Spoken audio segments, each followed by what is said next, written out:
But Hillary Clinton actually referred to that moment as an example of implicit bias in the police force, where she used, when she was asked in the debate a week ago whether there was implicit bias in law enforcement, her only answer was that there's implicit bias in everyone in the United States. I just think what we ought to do is we ought to stop seizing on these moments of tragedy.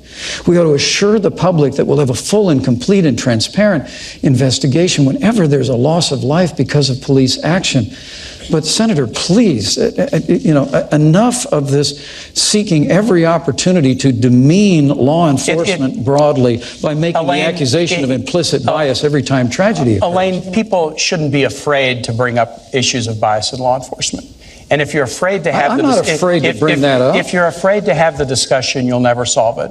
And so here's an example, heartbreaking. We would agree this is a heartbreaking example. The guy Philando Castile, who was killed in St. Paul. He was a worker, a valued worker in a local school.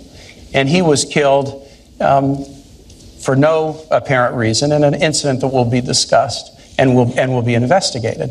But when folks went and explored this situation, what they found is that Philando Castile, who was they called him Mr. Rogers with dreadlocks in the school that he worked. The kids loved him.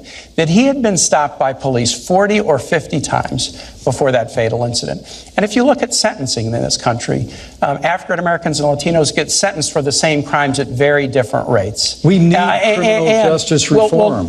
Indiana has passed criminal justice But I just want to say, those who say we should not be able to bring up and talk about bias in the system will never solve the problem. When an African-American police officer is involved in a police action shooting involving an African-American, why would Hillary Clinton accuse that African-American police officer of implicit bias? I guess I can't believe you are defending the position that there is no bias and it's a topic we don't even need to talk about. Governor Pence, I have a question on that.